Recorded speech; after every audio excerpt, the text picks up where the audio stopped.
Okay, welcome to the second Chicago by Night meeting. We're now live. This is a meeting that's been woefully unattended, underattended. So shame on you, other people who haven't turned up. But I am sure that it's all for perfectly valid reasons.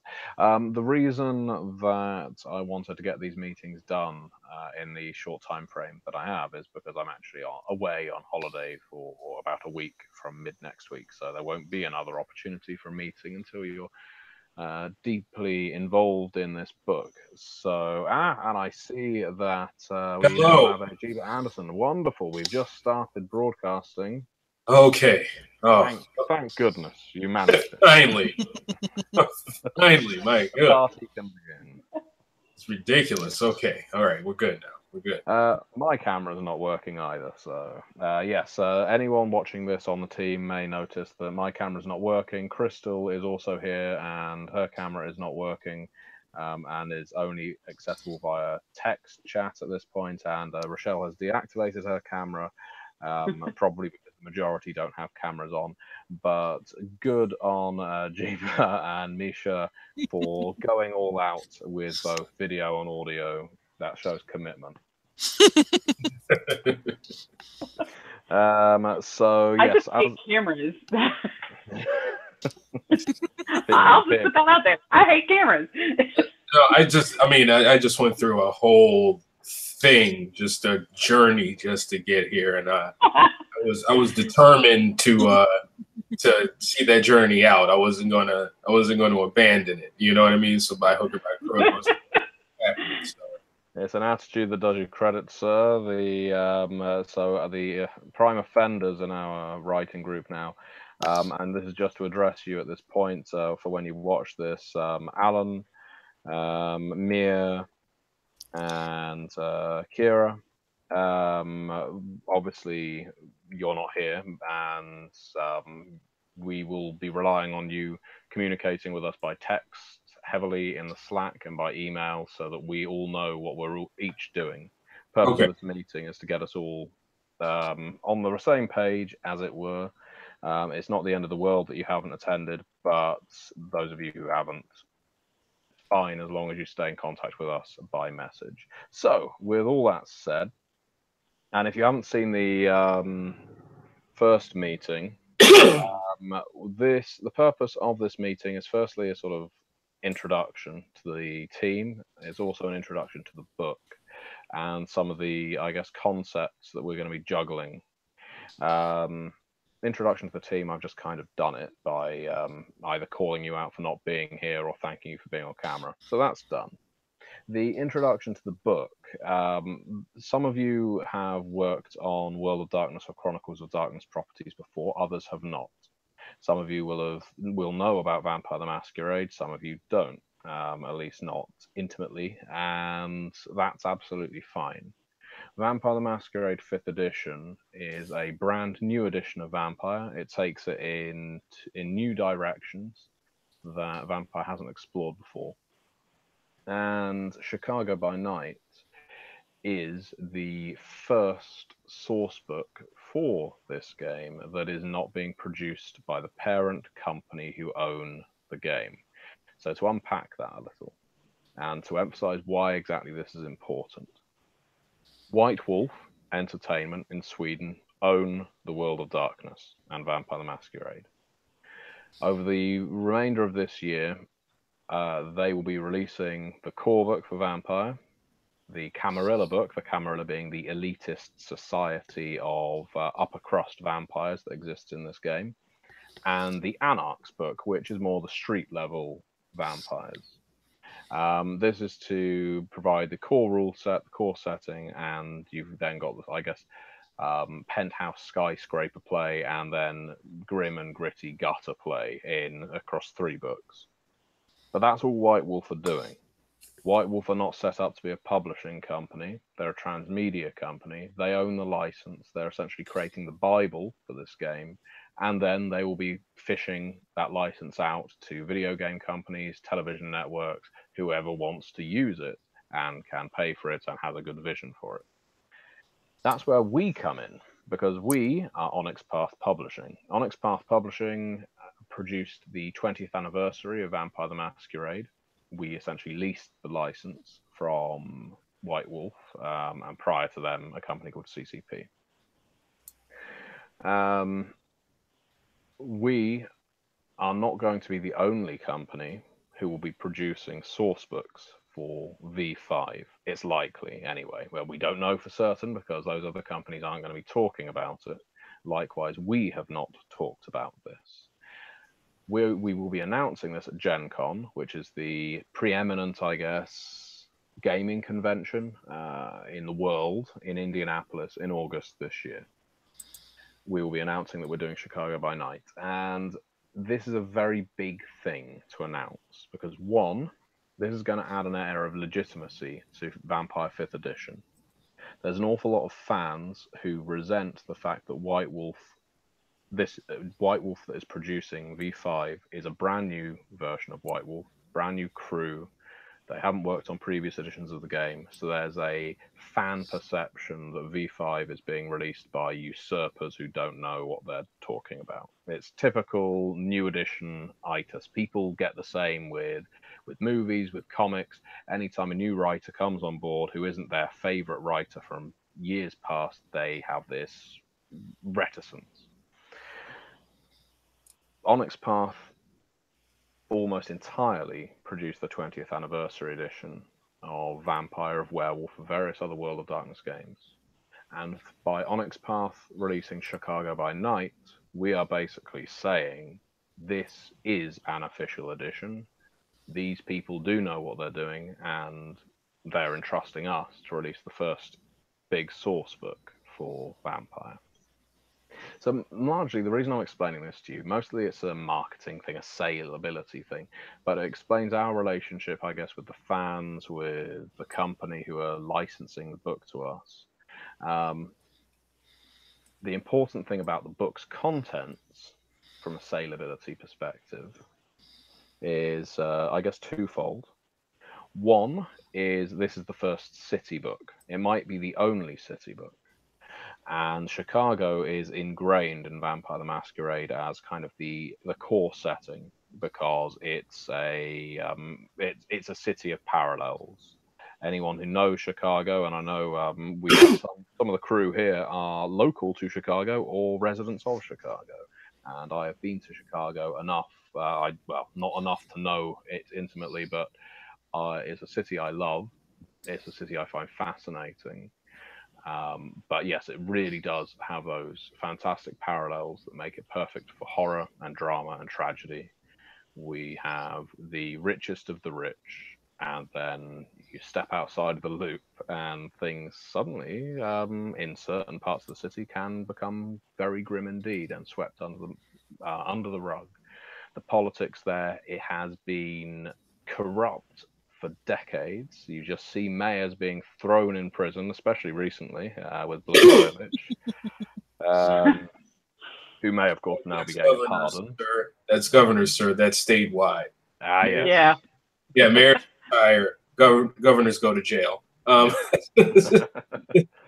Yes. Or they become vice presidents inexplicably. Yeah. Oh no, that's Indiana. Sorry. Well, Not I'm Illinois. waiting It for the just point that should go to jail. Blagojevich gets added to Trump's inner circle, but we won't get too political just yet. But yeah, I was at Chicago Comic Con when he was. This is when he was being charged. He was in the Batmobile. Yep, and he was charging people $20 for an autograph and a photograph with Rolf Blagojevich. People who didn't want it, he would just go up to them, wrap his arm around them, and say, "Hey, I was the governor." Yeah, I was there that con too. That was sad. It was very very sad. And within about 3 months, he was in prison. Right. Womp womp. But anyway, the point is, Chicago as a setting is so enmeshed in World of Darkness because it is a city with an awful lot of shadows. It had a book for first edition Vampire, it had a book for second edition Vampire. It did not have a book for third or fourth, but it will now have an epic-sized book for fifth. And that's what we're doing. From a fan perspective, probably the most important thing about this book is this is going to be the first book that profiles, the only book probably that profiles Clan La Sombra. So those of you who are unfamiliar with Vampire at a deep and dirty level, there's 13 clans in Vampire the Masquerade, clans being, I guess, the equivalent of classes in Dungeons and Dragons, you know, your fighters, your wizards, and so on. And the La Sombra, most comparable at a very basic level to the Sith in Star Wars. They are darkness wielding occultists, I guess, and they've always been bastards. They've always been assholes in every single edition, but they're very, very popular with fans, and that's because of their aesthetic. It's all black and moody and gothic. Now, I know I'm really cheapening the La Sombra, but while I could wax on about how fantastic they are, there's not much point. There's plenty of information about them elsewhere.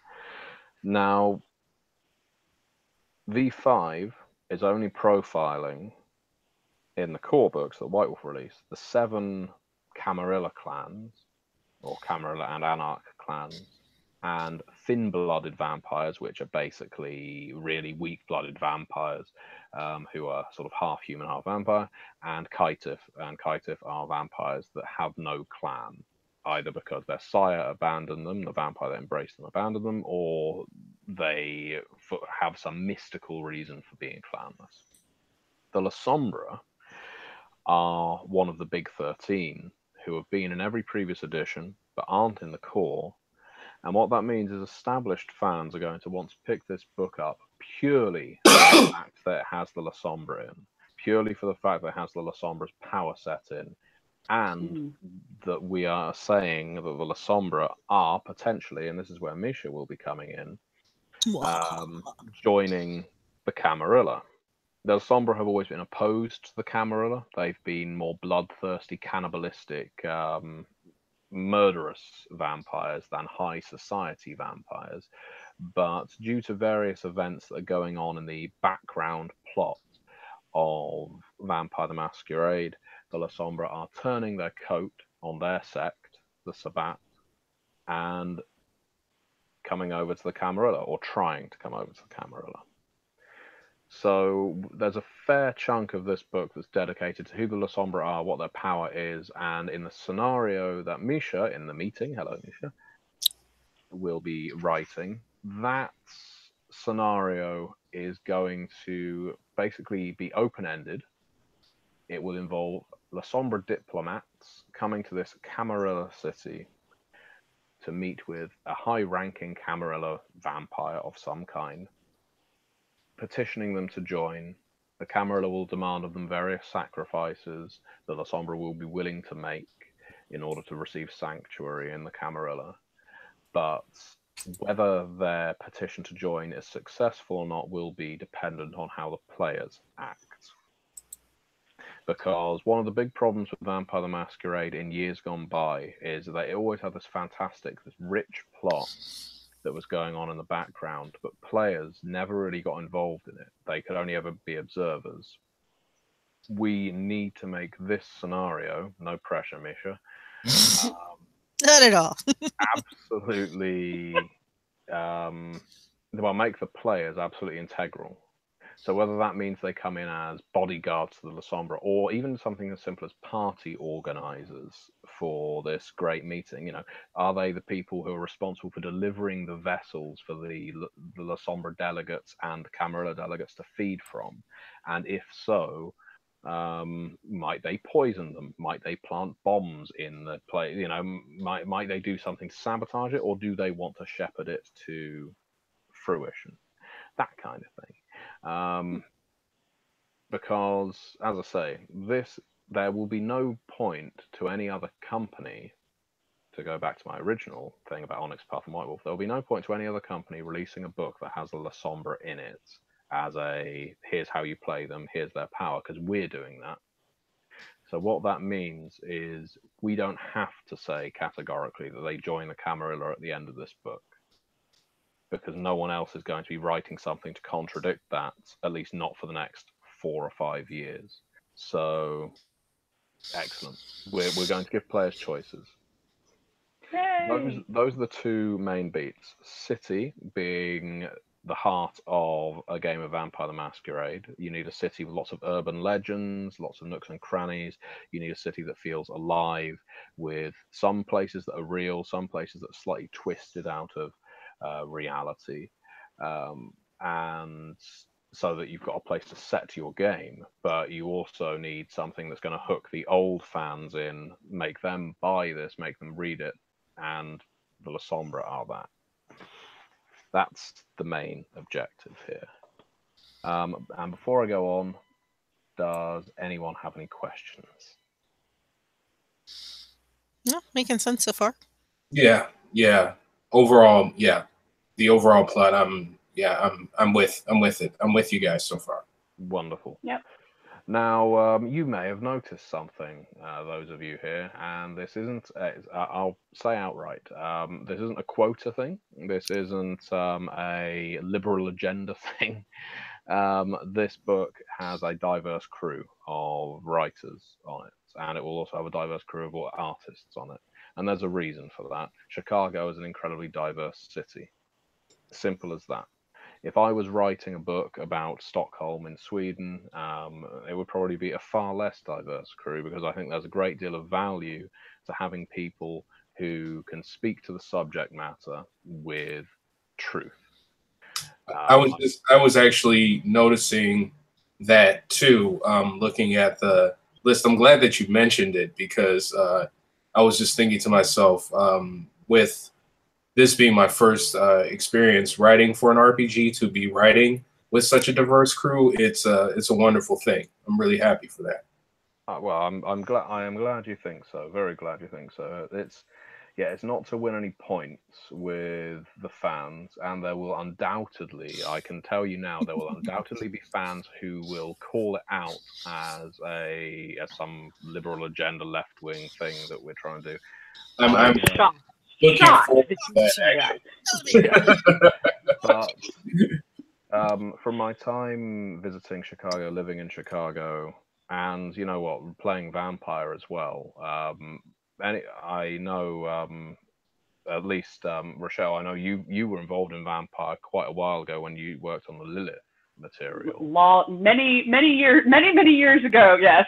But I hope you will agree that even back then, when compared to other role-playing games, the Vampire the Masquerade crowd has always been incredibly diverse. It was much more diverse than anything else that was out there. Yeah, and you know, it may be unfair to say Dungeons and Dragons was always a load of white boys playing in a basement.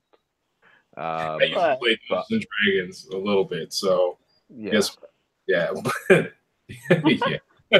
but you know, I like D&D, but Vampire was always a more mature game, and so we need to approach it with a mature attitude. Chicago is a city with a hell of a lot of diversity, and so, quite simply, our team on this book is diverse. I want a lot of different voices speaking with a lot of truth behind what they're saying. And that actually takes me on to you, Jiva, because you and Alan are both natives of Chicago.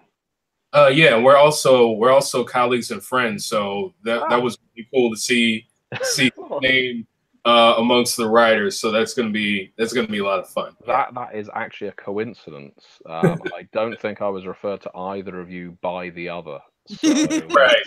That's quite fantastic. Right. So that's another very cool happenstance. So yeah. Well, so going on to, I guess, chapters and assignments, the two of you are responsible for writing the city. And right now, the city that's a pretty nebulous term, but 20,000 words is a decent amount, a decent word count to cover things like, in synopsized terms, we have history, geography, and politics. But I don't want this to just be a history book about Chicago. I don't want it to say, in this block we have this, and you know, in the loop we have this. We want in character accounts. So whether it's from vampires or mortals, you know, it can be from the living as well. We want Mhm. urban legends. Urban legends is going to be fantastic, and this is one of the best reasons to have people who know Chicago on Right. this. And I don't necessarily mean Michael Myers style urban legends. This can be something as simple as you go down to this corner. Well, this corner is more dangerous than any other. There's been more people shot and murdered on this corner. Why? No one knows. Can we tie it into vampire without doing it Yeah, I wanted in to. a ham-fisted way? Yeah. Okay. Yeah. Because I actually had a couple of ideas that I really wanted to play with. Like I wanted to play with like the house music scene Hmm. a little bit with the story, and also one of the things I was just thinking about is like ride sharing because Okay. yeah, because well, I mean, I drive I drive a Lyft, right? And I was just thinking about, the idea because with ride sharing as a driver, you see all these different parts of Chicago, right? Mm. And especially at night. And then I also thought about like, okay, so how would a ride, how would somebody doing ride sharing in this world operate when you do have vampires? I mean, like, how does that how does that work? Wow. And, Years, man. Well, right there, you have a character at the very least, if That's Mhm. not amazing. also an account. So I think, Jiba, you've also got a couple of, well, more than a couple of characters to write. If you want a vampire who is a Lyft driver, right, for one thing, that's a very easy way to find a victim. But if you right, want a mortal whose account of being a Lyft driver or the equivalent right, in the right. city, talking about some of the freaky people he's picked up and some of the things he knows not Because to I'm talk also about. thinking about because this is how deep I got into it. I'm thinking about if ride sharing in the world of in the world they must know about vampires, so there must be some sort of like what I mean, some sort some sort of the background check. There's different rules that they have to abide by, like Yeah. The way I figure, things of that nature. if you're a vampire and you're using the Lyft drivers as your victims, you're gonna get a really shitty rating at some point. You know what I mean? Exactly. I would imagine So something you're like a gonna have Lyft or an to break it Uber. down. They've had negotiations with vampire clans of how to work this out, like on both ends.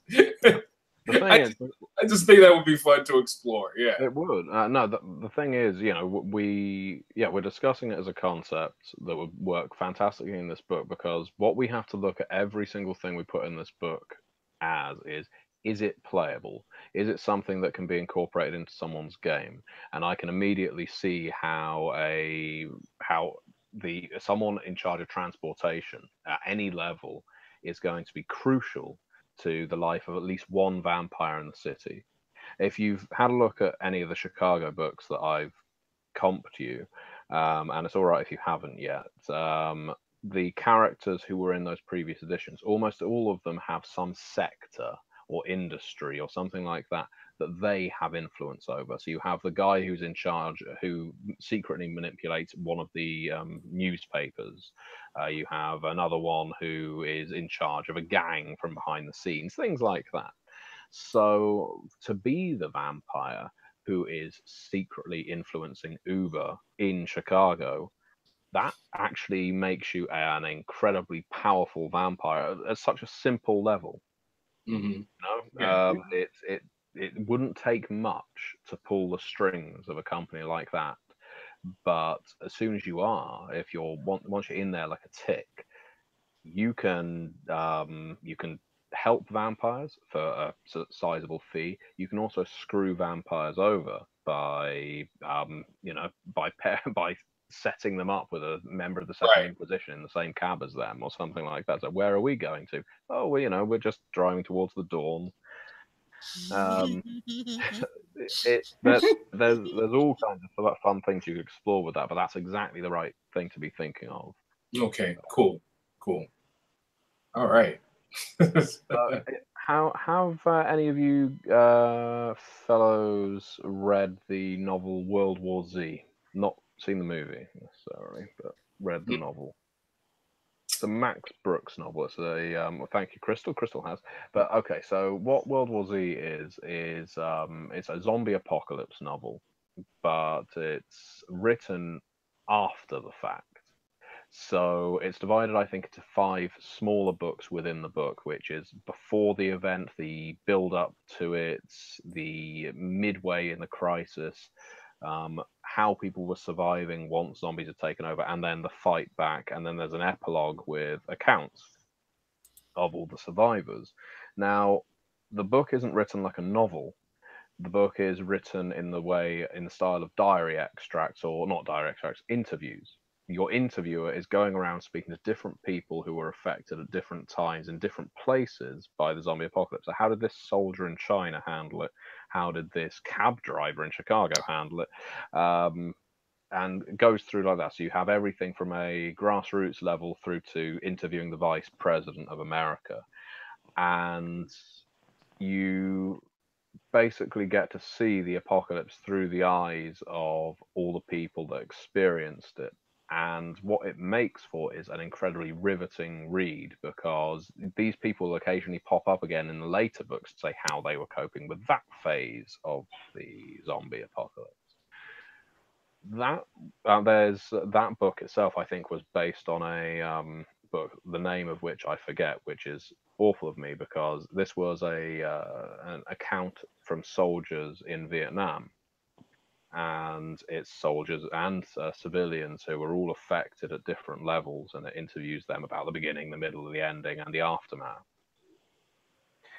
And that kind of writing really stuck with me, because when you're having someone telling you their account of something, it just it feels more raw. It's not just an ominous, mysterious narrator telling you down this alley, this bad shit happens. It's better to have someone saying, I went down this alley and bad shit happened, and here's what happened.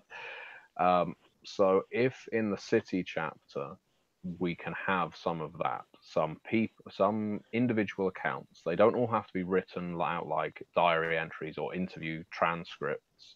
Be creative. One of them could be an email, one of them could be just a very long text message or a Facebook exchange or anything. Luckily, when it comes to art, we can be pretty creative in this regard. So think about how you would want people, whether it's the vampires in the city or the mortals or both, reporting on some of the not just the freaky supernatural shit that's going on, but even the mundane, mortal, overbearing poverty that's going on in the city, and of course the opulence, the exclusive nightclubs, the all the tourists go up Hancock Tower and take a look over Chicago. No one ever asks who's working in there, who's living in. Yeah, some people live in the damn thing, and that costs who knows how much that costs. It's not like they advertise that in windows. So you've got your Patrick Batemans up in there, all the way down to. I got that reference. Yeah. Yeah, sorry if I'm getting a bit, I guess, pop culture-y. But yeah, that's the idea for the city, and I will need you, Jeeba, to work closely with Alan on that, because your work needs to complement each other. But importantly, when you get to the point of writing vampire accounts, they don't all have to be first person. You can take a broader view for some of it. Again, 20,000 words is quite a lot. You can look to the other writers for the vampires they are writing for this book and think, that's a cool concept. Let's see what this person's up to. It doesn't have to be, again, an account from that person's perspective.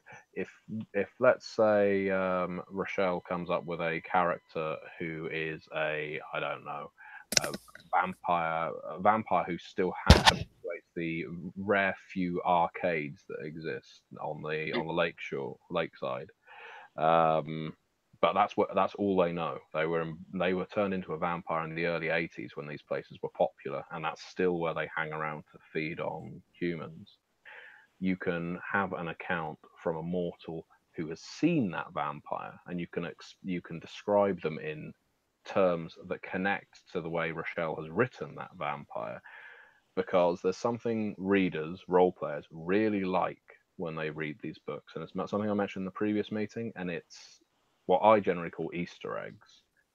If a reader, let's say, reads Mr. Smith's account of the weird guy he saw down the arcade, and 3 chapters later there is a biography of the weird guy down the arcade, the reader who connects the dots and says, that's the same person, feels very satisfied, feels very smart. It's not just the case in role-playing games, it's the case in any fiction.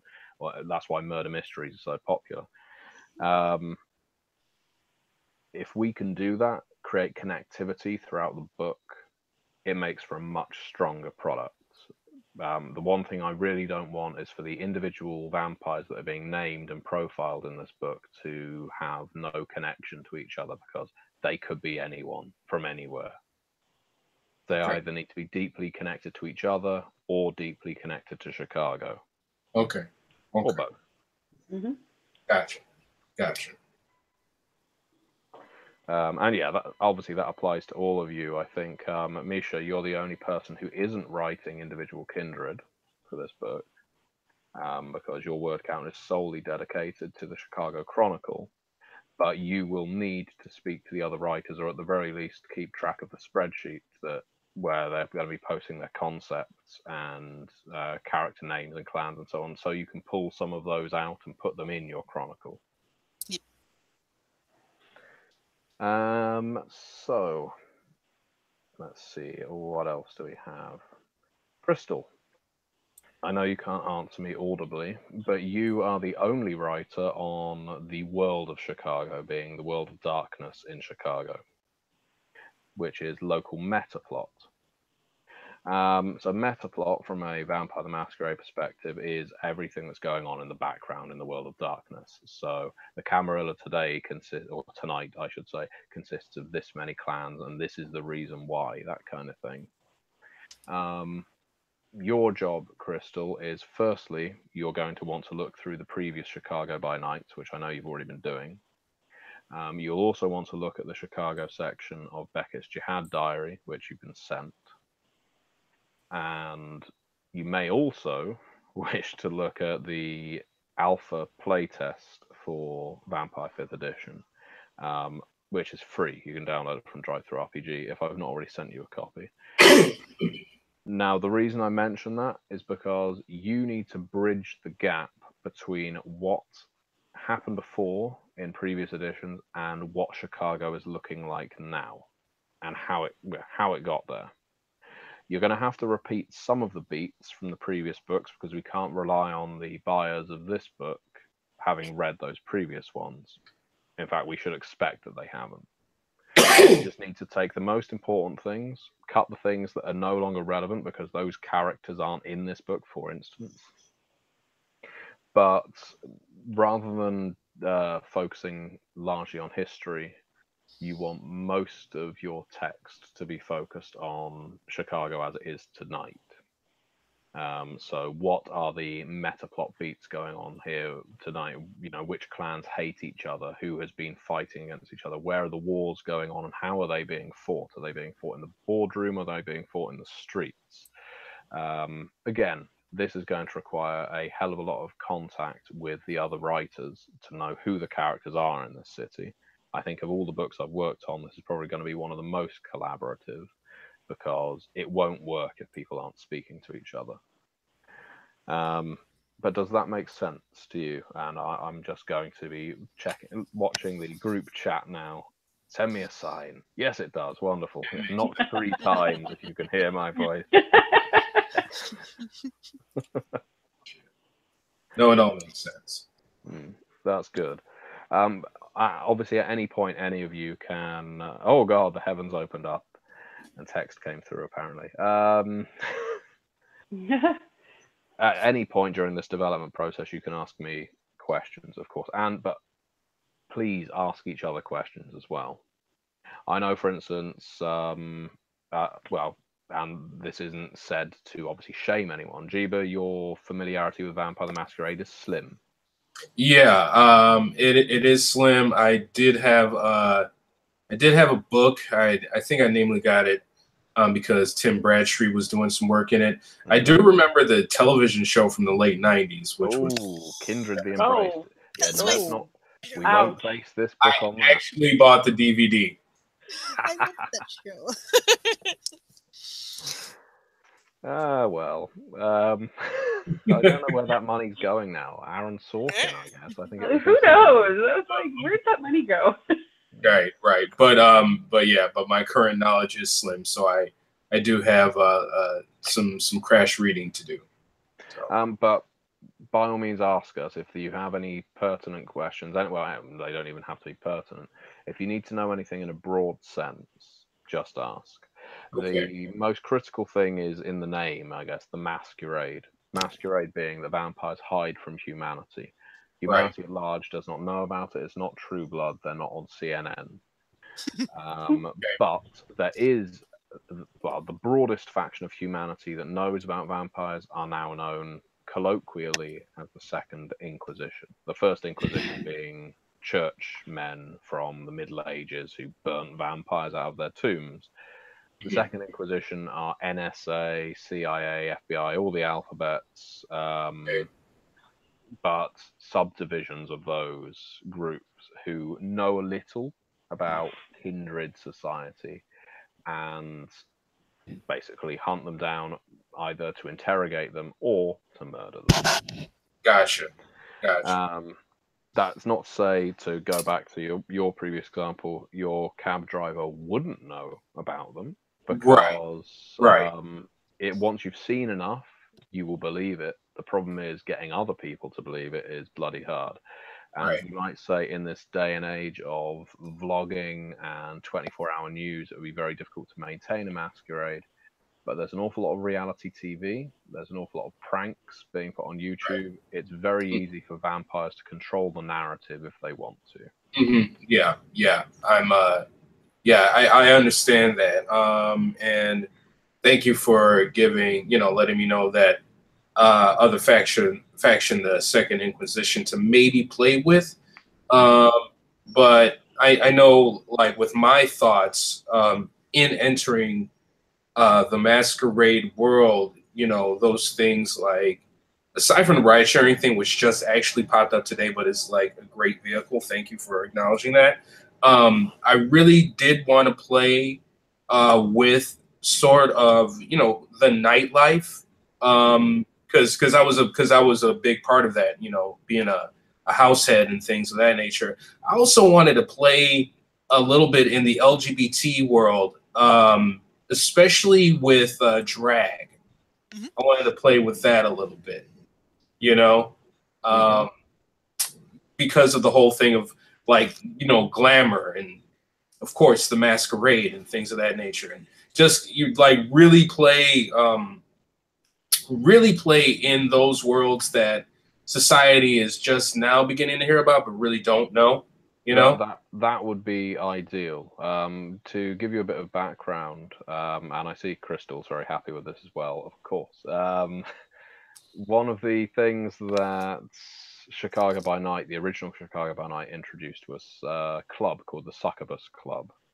Okay. And it was the nightclub that vampires attended in Chicago. And it ended up it pops up across pretty much every edition of Vampire the Masquerade.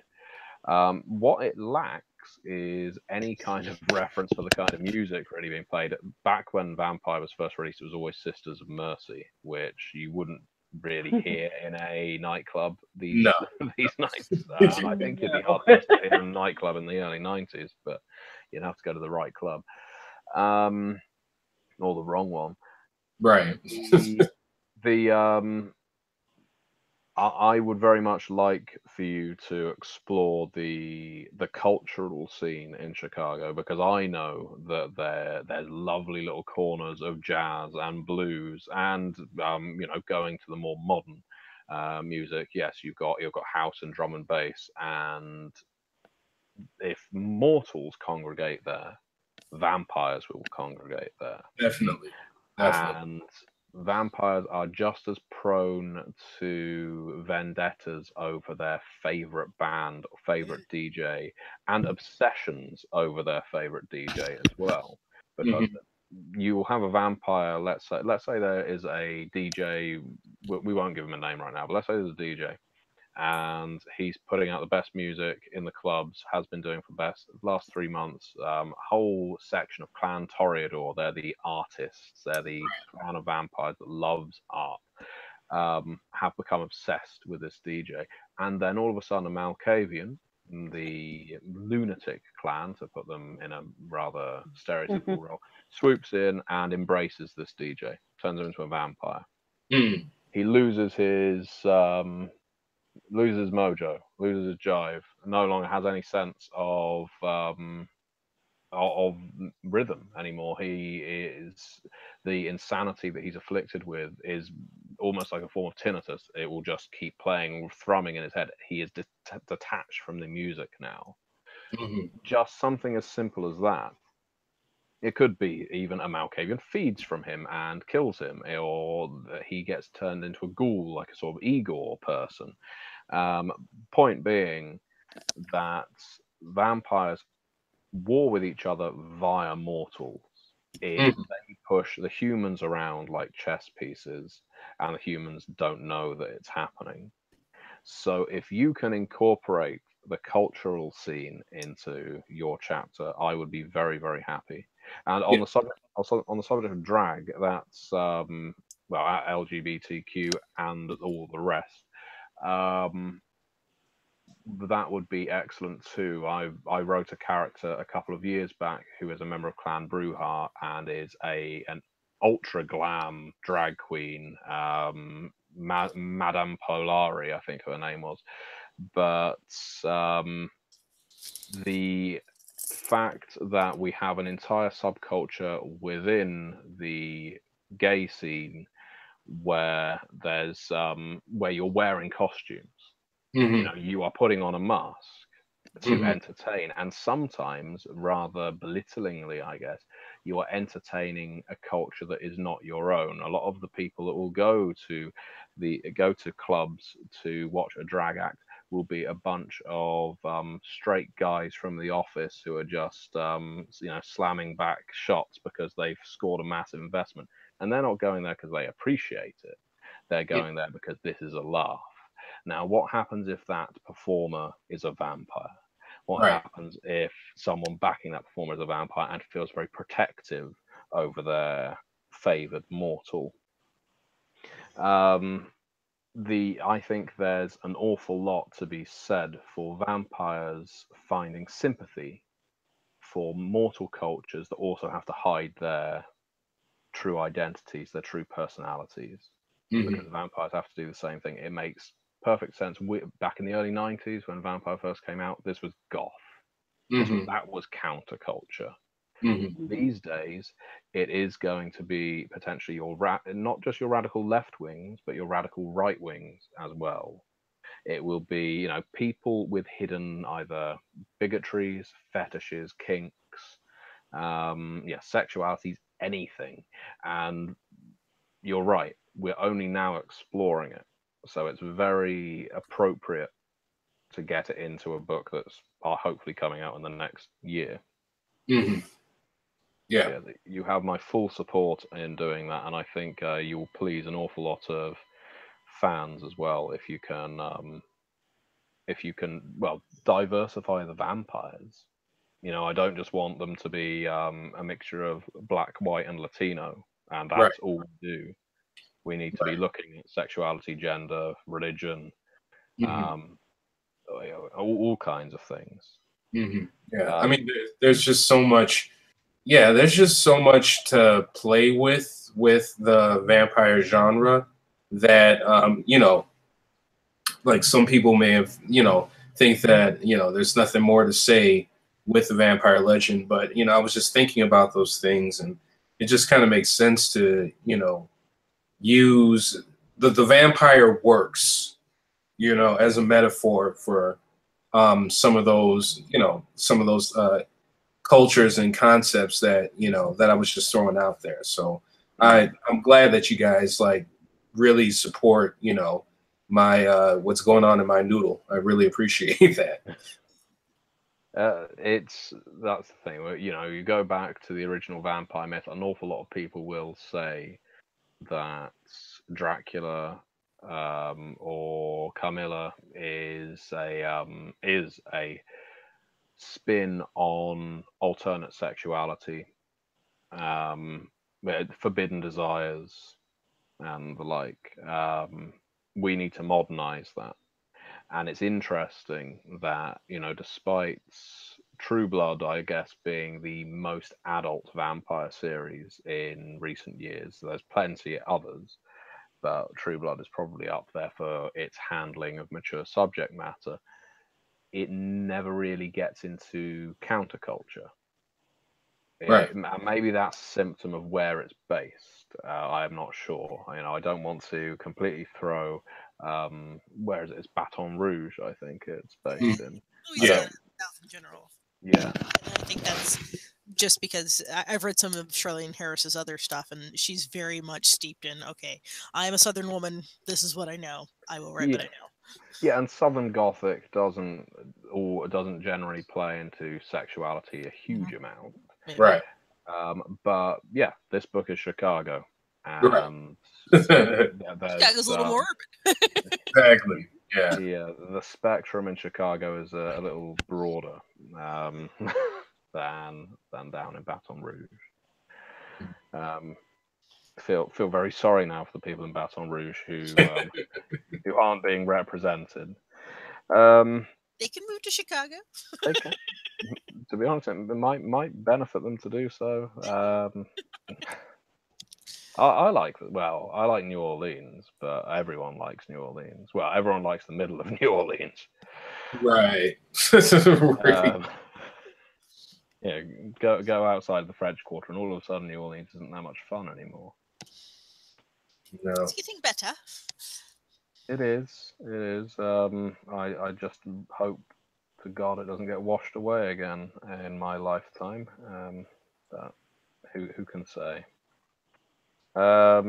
So next thing we need to talk about is the lore sheets, and I believe we only have one of the writers of lore sheets in this meeting. That'll be you, Rochelle.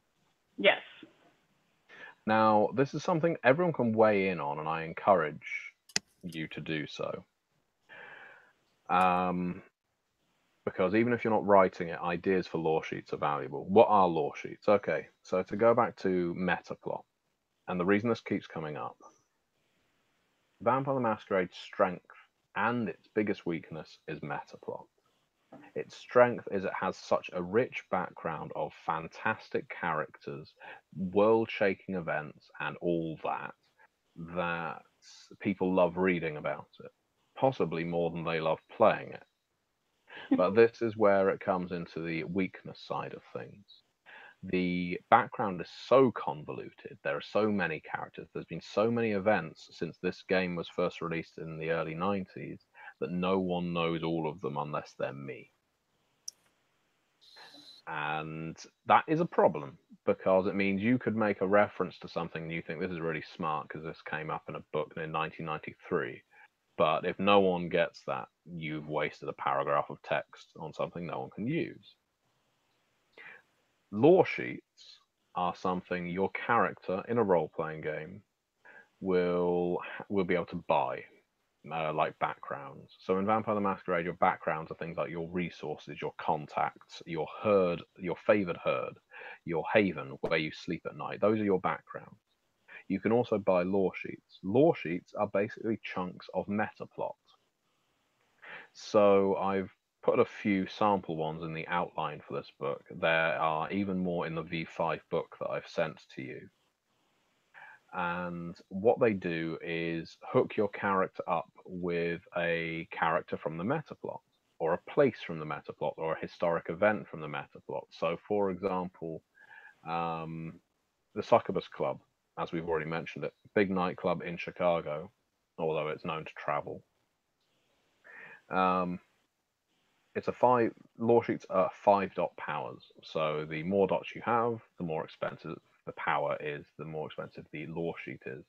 So for 1 dot, you are a frequent visitor of the Succubus Club and can get in without waiting. That may not sound like much, but in a role-playing sense, if you're in a coterie, a group of other vampires, and the rest of them can't get in without standing in the line, that's a decent advantage, especially if the game you're playing is all around, nightlife. 3 dots in, you may have a Succubus Club franchise. You may be able to set up your own Succubus Club. Maybe you have to call it the Succubus Bar or something like that. But you can cash in on the name. At 5 dots, you actually own the Succubus Club. You are the name on the dotted line. Now, that suddenly makes this club that's been in Vampire the Masquerade since its foundation something a character can incorporate into or a player can incorporate into their character's background. If we were doing this in a comic universe, you would have things like it would be Bruce Wayne as a contact, or Commissioner Gordon as a contact, or your lore sheet might be Arkham Asylum. At 1 dot, you have worked there. 3 dots, you have you are security and you have rights to walk in and out whenever you want. 5 dots, you are the heir to Jeremiah Arkham and basically, well, I don't know if it's a good thing that you're about to inherit Arkham Asylum, but it's yours. Do with it what you demolish it, burn it down now. So in Vampire the Masquerade, your lore sheets are going to be things from the past of Vampire, but they can also be brand new pieces of meta plot. And this is where it gets a little exciting for us as writers, because you don't just want to constantly be writing about things other people have written about in the past. That's not fun. You're just reiterating old work. You can create new meta plot here. You can basically create a lore sheet, which is, and I know we've discussed this very briefly, Rochelle, the idea of having the Lilitu or the Lilin. They are essentially, or Bahari, also known as. They seem to come in many shades. They are vampires who, rather than worshipping Cain or seeing Cain, the first murderer, as the first vampire, they believe that Lilith, the first woman, was the first vampire, or that she is a figure more worthy of reverence than Cain. And through their rites and rituals, and the way that they afford themselves every night, they act in the style of a sub-religion within vampire society. Very matriarchal, very feminist, quite egalitarian, to be honest, but obviously thoroughly at odds with the misogynistic establishment of some clans that exist. As a lore sheet, as a 1 dot, you might be an initiate on this religion. As a 3 dots, you may actually be a high priestess of some variety and know some of the secrets of Lilith. At 5 dots, you may have the ability to actually commune with Lilith herself when you're sleeping during the day, if you really want to go that route. But again, that's something that appeared in probably 3 or 4 books in the 90s. But never really got re-explored, and now we can, because we want to give Chicago some more dimensions. We don't want it to just be the old boys club of vampires. While there can be vampires there that are that, they need to have rivals, threats, members of other sub-societies.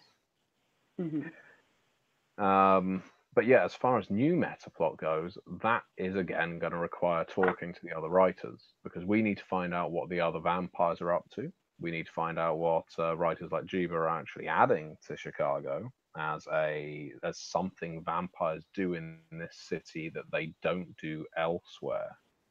So whether it's something to do with nightlife, to use an old Sabbat example, with the Sabbat aren't in this book if you're familiar with them, but we'll Hmm. follow this thread.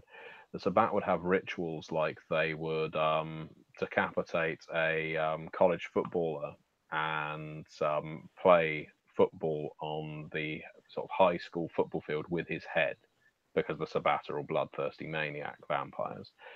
And that was part of the Sabbat initiation rites. Another one was you had to run through a bonfire despite being a vampire. You had to bury yourself alive and exhume yourself with 1 hour before the dawn, things like that. That was the Sabbat riti, or riti, if you like.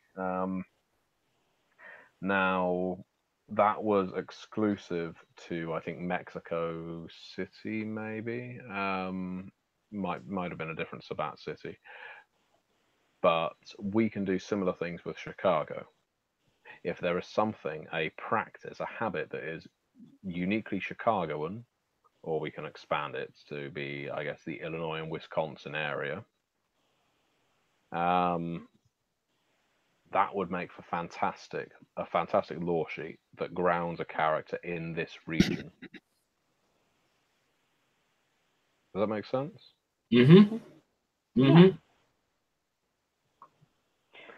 Something that I've been thinking about, and I know you and I have talked about this, Matthew, before, but one of the things that really stuck out to me when I was reading Beckett's Jihad was this idea of something in Lake Michigan. We don't know what that is. We don't know if it's a vampire, if it's a Methuselah, if it's an antediluvian, maybe. I don't know. But the fact is that what's interesting to me is that Native Americans tend to be lumped in with werewolves a lot. Yeah. And that always struck me as odd, because I'm like, okay, well, werewolves don't have the corner on Native American society. That's kind of essentializing. But just knowing the native history of Chicago, I mean, the word was based on an Algonquin term, which meant, essentially the kind of funky smell of like wild onions and marshy plants that was in this sort of area around the edges of Lake Michigan. So it kind of made me think, well, if the way my mind works, if we're going in the direction of, okay, if we want to kind of reintroduce this idea of the Bahari, of Lilith, and her whole thing was gardens, and this idea of, okay, well, what if we have these like a ridiculously old vampire that may have been connected to Lilith, that may have grown a garden at one point, and then that garden just went to seed when that vampire kind of descended beneath the mud of Lake Michigan. Well, okay, now we have something kind of interesting to kind of play around with that. And so I'm kind of interested in kind of helping people realize, hey, Native Americans, they're still there. They still exist in Chicago. They have social clubs, and it would be neat to me to have some of those social clubs be connected with, Vampire Society.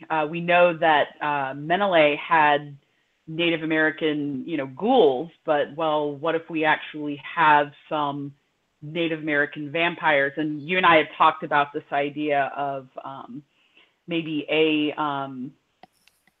caitiff. That they say, the kindred think this person is caitiff, but well, no, they're something else. You just don't know what they are. Yeah. So. I would be delighted to have a vampire like that and a plot like that to build off of what's in Beckett's Jihad diary on this note. Because that just leapt out at me. Like if I were running a vampire campaign, I would seize on that immediately. Well, I agree with you completely. We need to get away from the idea of werewolves are the only supernatural creature with a Native American attachment. That's one of the historic problems with Werewolf in general as a game, it's tribalism, which is the core concept of the game. When Werewolf was first written, made the tribes horrible, horrible cultural stereotypes, to be quite honest. I mean, every clan Fianna doesn't have to have an honourable Irish accent. Yes, yes. Oh, to be sure now. Every single Fianna was a drunken Irishman. Every single Get of Fenris was a member of the Aryan Brotherhood. Right. It was fucking awful, quite frankly. And the problem is, every subsequent edition was an attempt to moderate that, and it worked to a certain degree. But of course, then the game lost what it was. But moving on from that to Vampire, in counter terms, Vampire always seems very much afraid of attaching Native Americans to the game, and I think the reason for that was because of the Abrahamic focus. Right. The idea of Cain being the first vampire. The original writers of Vampire could never quite, I guess, ratify in their heads the idea of ancient vampires being present in the Americas, because how would Cain and his descendants get there? Well, and that's what I always found interesting, was that, okay, well, yes, you have these vampires that believe that Cain was the first vampire, but one of the things that Phil and I were really trying to go for when we kind of thought up this idea of Lilith and the Bahari was, well, what if they're wrong? Yeah, and I like that kind of ambiguity. Yeah. I don't want there to be a monomyth, because if there's a monomyth, it's not a myth anymore. It's Right. reality. If they all believe Cain is their originator, yeah, well, that's not religion. That's fact. So yes, I would be more than happy. I think there's a double victory here if we do it well, and that's to allow Native Americans a presence in the book, but also to make their belief, and it doesn't necessarily have to directly name Lilith. In fact, I would suggest that it doesn't. Right. But there's enough parallels to the cults of Lilith that the astute reader will think, oh, hang on. So everyone wonders where Lilith went after that entire Garden of Eden thing. Mm-hmm. Why not be over on this side of the Atlantic? Exactly. If Cain has his hegemony in Arabia and thereabouts, why would Lilith not be over here? So from a meta plot perspective, this is the only issue. From a meta plot perspective, and I think I've just solved it saying it. There's something going on in the meta plot right now that is supposed to be kind of clearing the boards of ancient vampires, because White Wolf's view, the people high up, is that there were far too many kings and queens on the chessboard, and that restricted play, because most people like to play new vampires. And that's a valid point. That's a very valid point. Oh, yeah. Now, we have just, and this is why Menelae, who was in Chicago by Night 1st and 2nd edition, will not be in this book. There will be vampires that reference the fact that he has gone, but where they're going, they are being summoned to their ancestors in North Africa, in the Middle East, either to act as food for them or as an army for them. There will undoubtedly be a book at some point in the future that handles what these ultra-powerful vampires are doing. But some of them, most of them, are being called back home. Just like when Dracula calls his brides to him. That's what's going on right now with the really powerful ones. So if you're disconnected enough from Cain, to use that example, you're not feeling that call yet. Which means everything is more grounded. It's more related to mortals. We have a good out from that particular piece of meta plot if there's the implication that this vampire under Lake Michigan, or these vampires under Lake Michigan, are not Cainites. If their ancestors aren't in the Middle East, why would they be called to the Middle East? Right, and that also, the reverse is true. If suddenly you have vampires showing up in Chicago, who are new and different, and people are like, okay, where the fuck do you come from? There could be something in there that it's kind of like, dunno, just felt like I should come to Chicago. So there might be that sort of like, well, it's still happening, but that could be the reason why suddenly you have all of these kind of strange, unknowns showing up in Vampire Society that okay, well, who are they, and why can they do these things, and what's going on? What I would recommend is, if when you get the chance to look back at Beckett's Johan's diary, I don't know if you're reading it from beginning to end, but you don't have to. But if you are, wonderful, because I wrote most of it. Yay! It's really good. Oh, good. I wrote the bit about the vampire of Lake Michigan, so I'm glad it's being used. There's a chapter near the end called "The Drowning of Rasputin." Mm-hmm. Name's irrelevant to this topic, but it's largely based in South America, and I explored this similar kind of thing, that there are vampires that have always been in South America. Mm-hmm. And unlike the traditional expectation that the native vampires were wiped out by the conquistadors because they stuck up for their people and got, murderized with the rest of them, these ones, being pretty pragmatic predators, thought, we'll just fold into the new guys. We'll hide out, see who wins, and prey on the ones that are left, because and that's that. And so they've been hiding out, embedding themselves in the Catholic faith and so on, but they are not vampires in the traditional sense of the word. Right.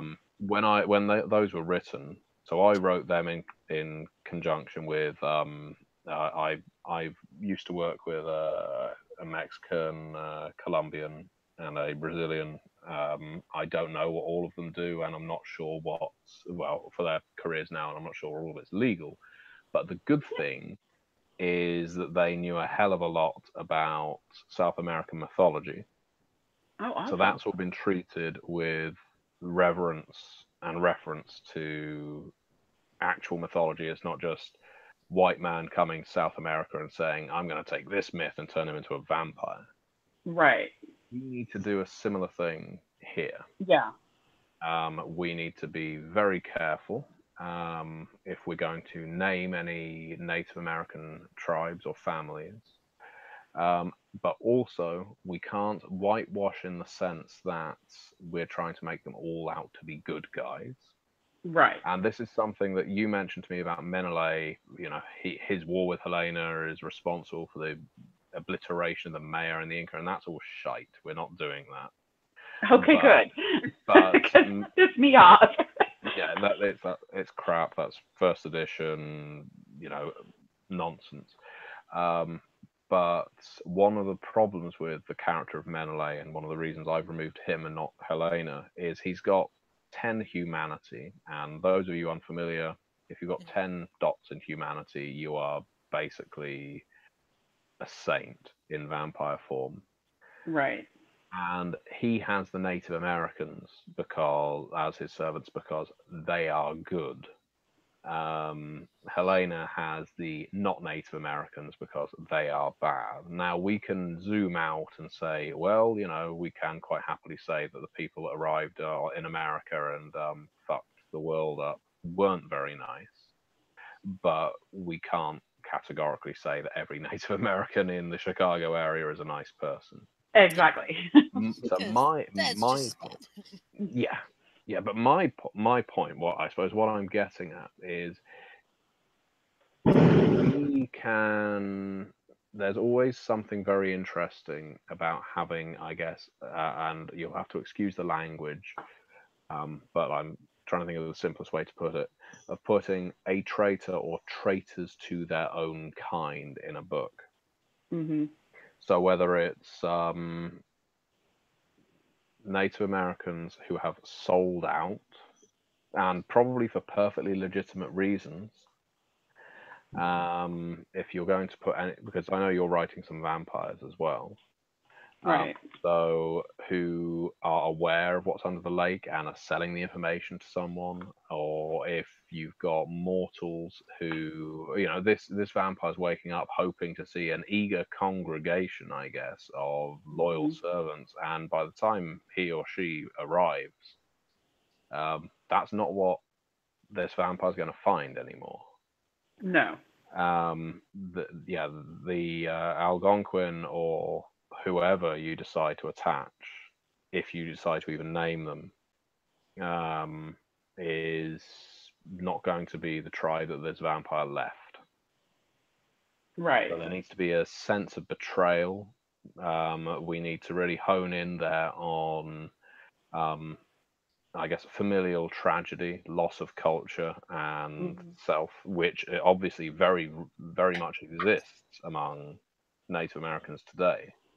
Well, and that's kind of the story of Native Americans in Chicago in general. I mean, pre-colonization, there were 25 to 30 different tribes in that area that laid claim to that area at any given time. So, over time, it was just a slow, steady attrition of people either being moved onto reservations to make room so that the land could be developed by settlers. And then once the city started thriving, people kind of moving off the res and coming back into the urban areas because that's where the jobs were. And they just kind of blended in and didn't call attention to themselves. And it's sort of like you have this sort of slow loss of identity, this slow loss of, your culture, your way of life. And I think it would be very easy to even, kind of create, rather than attach this to any one existing tribe, because that's not something that I want to do either. But, to kind of create a tribe that we can say, within the world of darkness, this was a tribe that existed. This was maybe a tribe that, worshiped this, whatever it is, underneath, Lake Michigan for, years and years and years before, the Algonquin and the Potawatomi and the Ojibwe got there. And by the time those people arrived, that society was already in decline. They were already almost gone. And I kind of got that idea, incidentally, from the Zapotec in Mexico, because when you go down there to Monte Alban, you hear that, this was this huge, thriving Zapotec city, way before the Mayans and the Aztecs and before they became the dominant powers, in southern Mexico, it was the Zapotecs. And they were almost gone by the time the next group, the Mixtecs, showed up and kind of claimed the city, and it was the Mixtecs that were taken over by the Aztecs. So, I think if we go with something like that this was, that there was once this really old tribe that people just don't even know about anymore. And that's what this thing under Lake Michigan expects to find when they wake up. And it's kind of like, yeah, well, they really no longer exist. Or if they do, those one or two vampires that might still remember this culture, it's kind of like,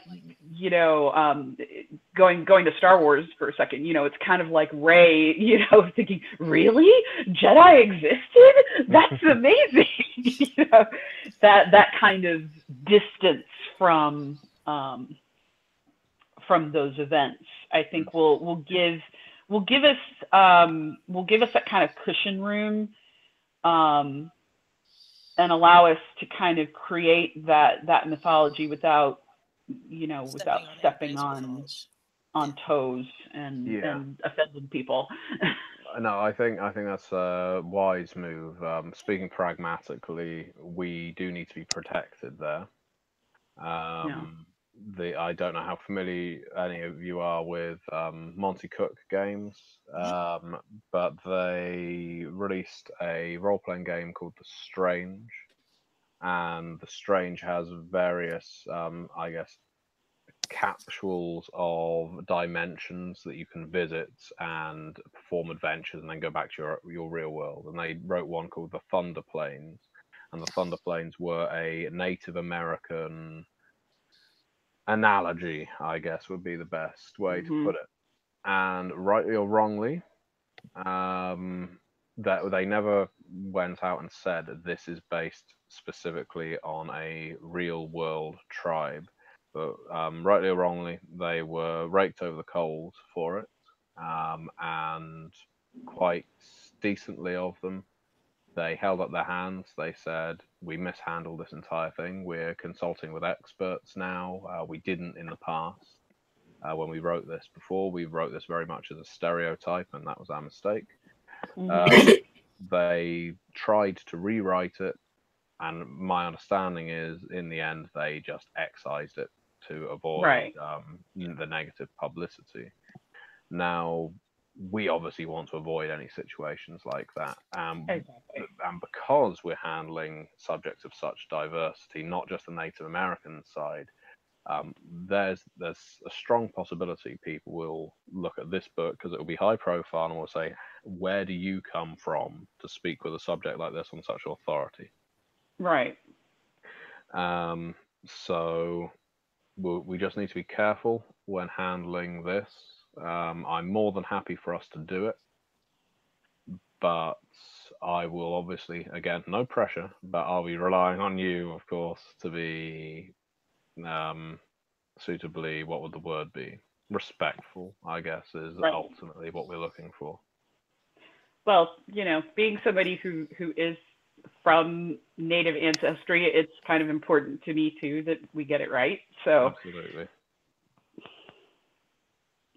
But yeah, no, but needed to say that for the sake of pragmatism. I know you will understand, but I have no doubt that, and I know this casts a bit of a cloud over this book, but whenever society has changed a great deal since Vampire first came out. There's a lot more scrutiny over the kind of subject matter you can put in the books, and this is a good thing. There's an awful lot of companies that will bemoan the fact that we've got to be more careful now with what we write, but really it's just an attitude of maturity. So as long as we are being respectful, intelligent, and doing our research, I think we'll be fine. Agreed. Yep. Agreed. Yep. So, with that said, that pretty much covers the areas of the book that all of you are handling. Do any of you have any questions? When are you looking for drafts of some of our content? I'll just have a look. I believe the contracts have June that in. 30th, I think, was what the contract said. June 30th? Okay. Yeah. Okay. Are you sure on that? Well, when I did the request, by all means, I'll accept on June 30th, but I believe you do, in fact, all have, if you need it, up to the 8th of July for first drafts. The problem is if it goes as far as that, the tightest deadline for final drafts right now is the 1st of August. Okay. So really, the sooner people get work to me, the sooner I can redline it, which means the longer you will have for final drafts. So the way it works is this.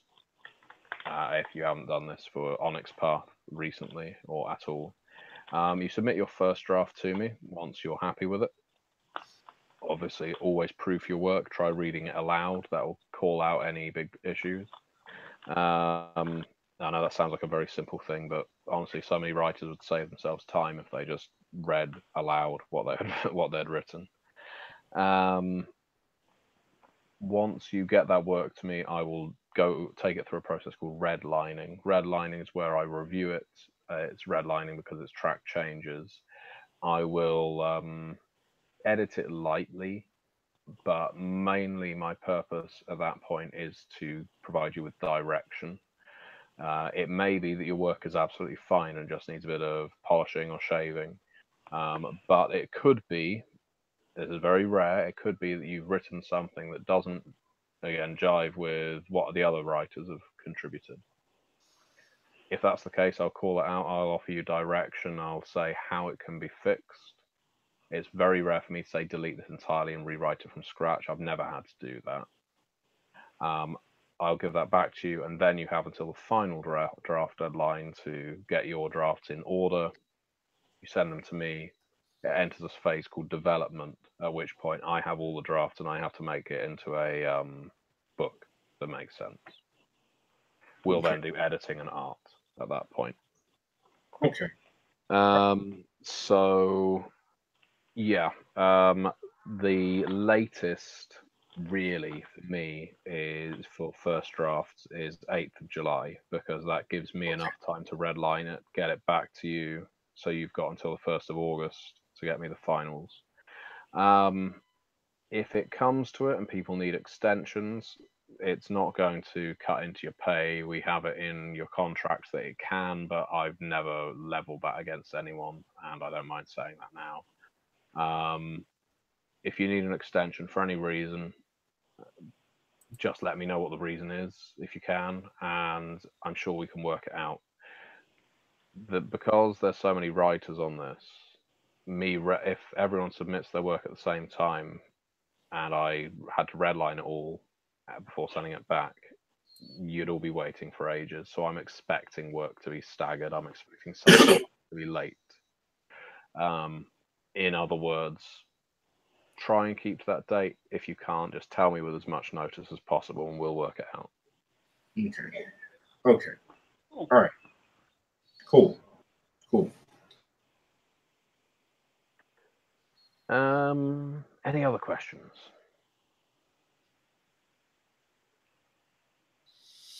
Nothing from you, Crystal? Obviously, you're the silent partner in this. Okay. What I do ask is if you can make sure you are on the Slack channel. I think all of you are now. There's also sub-channels on the Slack. If you haven't joined them already, please do. You should be able to find them if you click on channels near the top left. It will actually list all of the channels in this overall Chicago by Night channel. It's basically a channel for each character. Oh, hey! I'm on the phone. Sorry, I live with my mother. She's 84. Quite all right. My kids are running around like crazy upstairs. It's a mother's prerogative. Yes. Up the stairs. Yeah, if you can be in the Slack channel, speak with the other writers, and this is something very minor, and then I'll stop the broadcast, but this is something I like to encourage people to do on all the books I develop. Compliment and criticize each other's work. Obviously, don't just tell people it's shit. If you don't like it, tell them why you don't like it and suggest an improvement. It sounds like simple advice, but so many people get so wrapped up in their own work they stop forgetting they're a part of a team. And that's very easy to do as a writer, because often we work alone and submit our work and then we forget about it until it sees print. But this book will definitely work best if everyone works together. You don't have to speak to all other 14 writers on this book constantly, but as long as you're speaking to a few, there's going to be plenty of overlap between groups, and that's all I want. The readers will be able to tell if the writers were on the same page, and that's what we want. Okay. Yep, it sounds good. Understood. I'm going to click stop broadcast now, which means we can still chat, but we won't be recording. So thanks very much, everyone, and thanks for watching this second meeting if you're on the team. And if you're not on the team, I don't know how you found this link.